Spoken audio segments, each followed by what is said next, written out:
My love for Persona comes from how social links in the game represent my own social life. I don't know how I met them, but they seem like nice people and they provide good benefits. Also, I'm always befriending children for some reason. But that's beside the point. Social links in Persona or confidants in Persona 5 is a way for you as a player to learn the backstory of side characters that you enjoy hanging out with, whilst gaining new abilities, skills, or a higher XP rate when fusing personas as you further your relationship with them, romantically in some cases. One of those social links you can develop is Akinari Kamiki in Persona 3. Akinari is introduced to the player through another social link character called Michael Ohashi. When you do see him, he doesn't really stand out much, just a 19-year-old kid with shoulder-length light grey hair and eyes with the same colour. He has a very pale complexion and wears a dark green and white striped collared shirt with black pants. In order to sit down and talk with him, you'll need to find his pen, currently in possession of Seed's mascot, Kolomalu. Once that prerequisite is done, you can sit down and talk with him, starting his social link. As soon as you talk with him, he immediately trauma dumps on you, explaining that he has a genetic disease that will kill him before he can experience the fulfilling life of gambling in Japan. Cooped up in his hospital room, he barely talks to anyone his age and spends every day just wasting away, only deciding to come out to watch you and Michael play together at the shrine. After the first conversation, he says he's glad to have met the player, but believes it's just a chance encounter. However, should you choose to keep coming back to him, you get to learn more about him. The first is that his body hates him a lot, with reoccurring coughing fits and heart problems that he experiences when with the player, was reminiscing when he used to be healthy and was able to run around when he was younger. Now he's open to his death and doesn't fight against it. Another is how he's pitied by his friends and family because of his illness, and that he vocally accepted his impending death. Because of this, he hasn't been told off or punished for his erratic behavior, such as leaving the hospital and reading at the shrine till late into the evening, or when he stops taking his medicine because it numbs his hands, things that the player can tell him off for. Akinari also loves to read as it takes him away from his current situation, but openly admits that he doesn't finish most of the stories he reads because he's too afraid that he'll have to come back to his reality. Due to his love of reading and the belief that most books he reads weren't written for him, Akinari decides to write his own book, which is important to know because his social link now diverts from him venting about the fragility of his body to his short but budding career as an author. And before we continue on with the rest of the video, I just want to say, if you enjoy it, leave a like, subscribe to my channel if you want to see more of my videos, and if you've got an anime, manga, visual novel, or I guess anime like style game that you want me to check out, then leave it down below in the comments. I'm down to view anything really. Akinari's book consists of two characters, a pink alligator and a flightless bird. The pink alligator is ostracized by the other animals for being different and cannot hunt, as his bright skin reveals his position before he can get close to any prey. One day a bird comes along and befriends the alligator, spending each day sitting on his head and trying to learn how to fly. Sadly, one day, due to hunger, the alligator eats the bird, and the story ends there. For now at least. In Akinari's head, he's using his life as a point of reference for the story, and he hasn't finished his story because he hasn't found a meaning to his life. After being discharged from the hospital because he could not be operated on, not taking his medicine so that he can write without his hands going numb, and moving on from the grief he felt from dying, Akinari finishes his story. The story ends with the alligator crying until he drowns in his own tears, creating a lake with flowers, trees and fruits for the other animals to enjoy, not knowing the creator of the lake and the hardships he'd been through. After the story is complete, Akinari gives you his book with his story written in it before disappearing. Like just straight up disappearing, no word, no, like nothing. You couldn't see him disappearing like beforehand. It wasn't like there was like bits of him coming off. No, he straight up goes. In the game, him disappearing implies that he already died some time ago, and this final meeting was him in spirit. Welcome to Persona, by the way, if you haven't played it. It gets funky like that. This book is Akinari's way of being remembered. One, because he was at some point writing his will in that same book before changing that to writing his story. But more importantly is that this story is Akinari's way of telling his life story in a children's book format. As he mentioned before, he didn't finish his story because he didn't find a meaning to his life. But now the story is complete, I guess you can say that he's found it. The alligator dying and creating something beautiful with his death could be a representation of Akinari's goal of creating a story that can be enjoyed by everyone even after his death. Another thing is that Akinari is represented as the Sun Arcana. You know, this thing, what white girls use for their future. well, retelling their future. I don't use these, by the way, again, as I mentioned before in my other Persona videos. I just bought them because they look cool, and they do look cool. So yeah, um, don't compare me with don't compare with the weird people again. To quote one of those tarot card reading websites, the Sun card represents a feeling of optimism and fulfillment. Because of your own personal fulfillment, you provide others with inspiration and joy as well. People are drawn to you because they are capable of seeing the warm and beautiful energy which you bring into their lives. To put that in context of Akinari, once he completed his story, he became fulfilled with not just his story but his life in general, since he completely moved on from still being in the world as a spirit, saying to the player and his mother that he was glad to have been born. Moreover, you can say he provided joy and inspiration to other people. Not in Persona 3 since he's dead. Can't really do stuff when you're dead, but yeah. But mainly in Persona 4, where Kanji Tasumi mentions a pink alligator like that storybook, implying that the book was published, and Nanako Dojima reading a book about a pink alligator during one of Adachi's social links. Hey there, post-editing Rage here. Whilst I was doing research for this video, I came across this barren Wikipedia page about Akinari's book, which had a note saying that in Persona 5, Yusuke Kitagawa can be seen reading a novel version of the book on August 1st while staying at Cafe LeBlanc. Now, I used some data mining mod menu tool thing to go to this specific date and talk with Yusuke, and while he is reading a book, the text of the title on the book is too small to read, and Yusuke describes it as an art book, and at no point does the dialogue between Yusuke and the protagonist reference any part of Akinari's story. It doesn't mention the characters, it doesn't mention the events, nothing of the sorts. I also went through both of his hangouts at the bookstore, and again, same thing applies. No mention of anything relevant about Akinari's book whatsoever. I just thought that I should add this here because one, it was kind of interesting to see that someone talked about, talked about Akinari's book in Persona 5 and Yusuke reading it. However, in my own personal opinion, I don't believe this is true or correct at all. Again, there's not a lot of evidence pointing towards Yusuke reading the book. In Persona 4, we had direct references where Kanji mentions the pink alligator and Nanako actually reading the book. In Persona 5, we don't really get any of that, just Yusuke calling it an art book, which could mean anything at this point. And second of all, it's kind of cool seeing this like small Wikipedia page about Akinari's book. It was kind of fun to just stumble upon when I was doing my research, so I just kind of want to talk about it here. But anyway, that's about it. Back to the main video. Going back to Persona 3, during the epilogue, you get to meet Akinari's mother. At the start, she felt responsible for his death as he gained a genetic disease which she didn't have. However, when he was nearing his death, Akinari apologized to his own mother for bringing pain to her life and told her that he was glad to have been born. After reminiscing when he was younger, Akinari's mother decides to live for his sake, experiencing life in ways his son could not have, so that one day when they meet again in the afterlife, she can tell him everything that he couldn't experience. Which is kind of a dick move, by the way. I don't know what other people think, but doing something because someone else couldn't do it because they're dead, just to go into the afterlife and tell them, look, this is what I did which you couldn't do. This is how it was, by the way. It was fucking great. It's adding salt to the already fucking infected wound. It's a dick move, I'll be honest with you.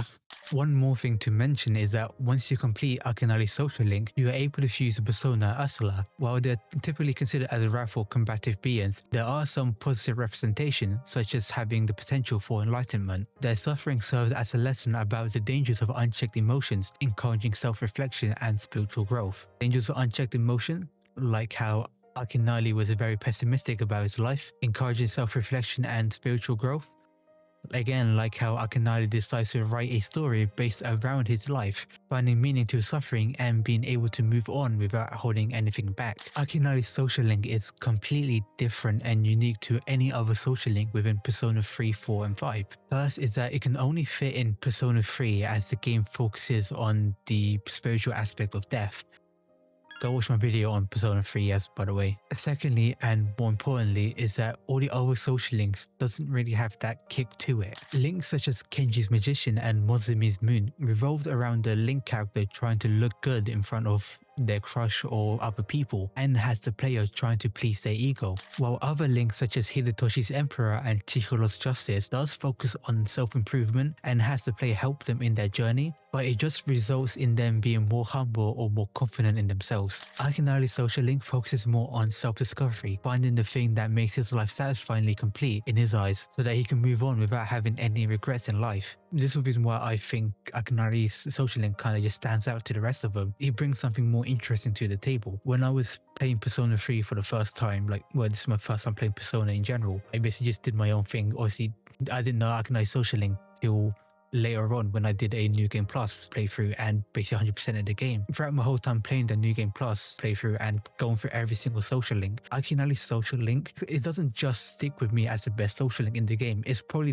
like the first three things I remember about the game, about Persona 3, is the whole idea of death, the ending, and then the Akinari social link generally is the third thing I can easily remember off the top of my head. It brings such impactful story to the player without having to do a lot in terms of like adding people or like developing story on the side. All it is that you go to the shrine, you find him, you sit down with him, and you just talk for the rest of the day, with the rest of the in-game day. And that's it. No one else is involved from my knowledge. Maybe Michael, since she considers, I believe Michael's involved like once because she considers Akinari as a friend, but that's about it. No one else is involved. Every other social link has you as the player basically jumping around from like place to place, talking with people to people, or like basically again for the whole day in-game day, but it doesn't really, you don't really get to experience like a one-on-one one-on-one talking session with the social link character throughout most of the social links. In my opinion, it's mainly near the start where you first learn about them and near the end when basically the issue is resolved. That middle bit is essentially kind of revolving around someone else, and the social link character is basically affected by that person. Best thing is, first example comes to mind is Kenji's Magician. His social link revolves around him trying to basically get with one of the teachers, and at the start you basically have like a little pro session going on. You're talking, you're eating, hanging out. Then in the middle bit is basically you following him,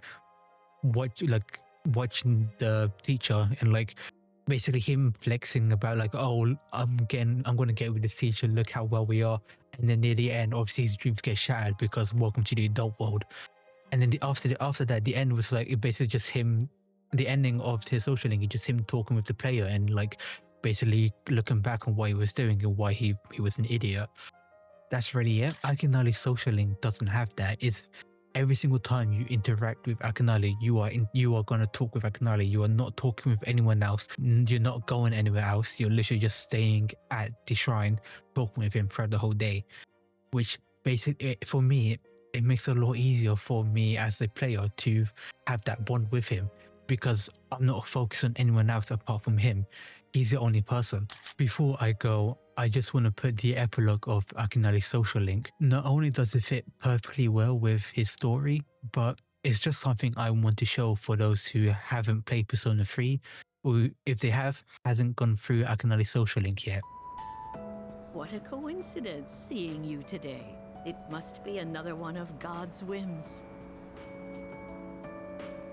Today is my son's, Akinari's, birthday. He'd be 20 if he was still alive. Only 19 years. It was too soon. He was almost an adult, but he never made it. Akinari had a genetic disease. I'm completely healthy, but him... The doctors detected it when he was born. They knew he wouldn't live to see adulthood. Every day, I worried whether he'd wake up the next morning. I blamed myself for what he inherited. But he said something to me near the end. I'm sorry to have brought so much pain into your life, Mother. I'm glad that I was born into this world. I'm glad to have been your son. Thank you for the life you've given me. He suffered so much, and yet he still said that to me. But Akinari brought me so much happiness too. Feeling his warmth as I carried him in my arms after he was born. Those tiny hands. That first smile. Hearing his breathing as he slept at night. Every day, I was so grateful he was alive. Every day, I found new joy in him. Now, I'm so alone, and there's nothing I can do. But my boy gave me so much. I have to keep going, looking straight ahead. That's how I want to live. I'll eat the finest foods, visit the most exotic places. I'll do everything. Absolutely everything that Akinari couldn't. I'll have so many stories to tell him about the things I've done on that day.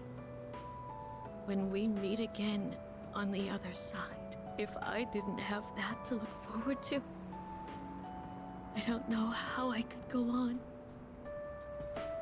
That reminds me, when my son's condition worsened, he started writing a children's story. But when I was cleaning out his room, I never found his notebook. He said he wanted you to be the first one to see it when he was done. Then he laughed and said I would be second. I suppose he wasn't able to finish the story.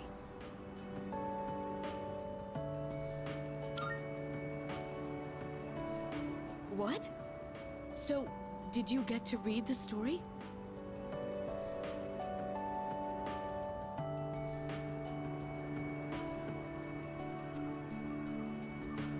I see. So you did. I'm so glad. That was my only regret. It was awful to think that he wasn't able to finish his project. Oh, you should hold on to his notebook. I'm sure that's what he would want to. I'll hear the story from him directly when I see him on the other side. Now I have one more thing to look forward to. I'm glad I could finally meet you. Thank you. Before I go, let this old woman give you one piece of advice. Take good care of the ones you hold dear. If you wait until their day comes, it's too late. Clinging to their cold bodies won't bring them back. Everyone who's born will die someday. Not just Akinari, or me, or even you. It's all the same. So before that happens, it doesn't take a grand gesture.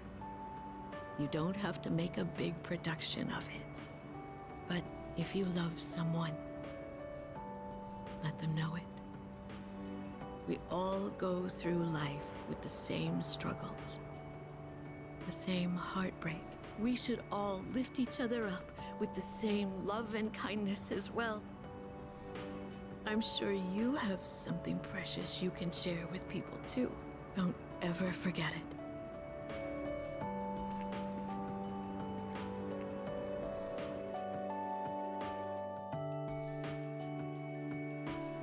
Akinari's social link is, in my opinion, the most likely to be ignored by an average player. To even meet him, you have to get somewhat into Social Link, and even after that, you have to go find a quest item to interact with him, otherwise he will just dismiss you. And those who do talk with him will probably skip his dialogue, as there's nothing going on, just so that they can get a social link item to fuse with Asura and fill the compendium with another persona, which is a shame because once you put the time into listening to his story, you get one of the most impactful yet simple social link character to have ever been added to the Persona franchise. He's not someone who's gonna keep you on your toes by doing something reckless like Kazushi, Kenji or Nozomi. He's just a friend that you can talk to. A friend who, rather than acting chaotic and in a manner that fits their backstory or character, just tells you who he is the more you talk with him. And the more you talk with him, the more you learn about the demons he's been dealing with throughout his short life. And in that short life, you don't become blood brothers. You don't become ride or die partners. You don't gain some sort of Chinibyo sounding title as a mark of your connection between each other. You became his friend. Something that he truly wanted in the 19 years that he existed on this earth. And that feeling, seeing him get what he wanted, is something that you'll never experience anywhere else in the Persona franchise. Not in Persona 3, not in Persona 4, not in Persona 5. Nowhere. It's only with Akinari. And I'm okay with that. And before you guys go, I just want to say again, if you enjoyed the video, leave a like, sub to my channel if you want to see, if you'd like to see more of my reviews, and if you got a recommendation, anime, manga, visual novels, which I've done last video, or something like this where I talk about, you know, a story within a anime related game, then just leave it down in the comments below. Nothing else I really want to add, to be honest. Again, Akinari's social link is such a good social link. If you play Persona 3 and you haven't done like a 100% playthrough, go for it. And when you do get to Akinari's social link, maybe let me know down below what you thought of it. And for those who haven't played Persona 3, go play it because it's my second favorite Persona game, first being Persona 5. But still, go play the game. It's a really fucking fantastic game. You'll enjoy it, trust me. But I think that's it. I've been Rage, and I hope you enjoyed this video. Deuces.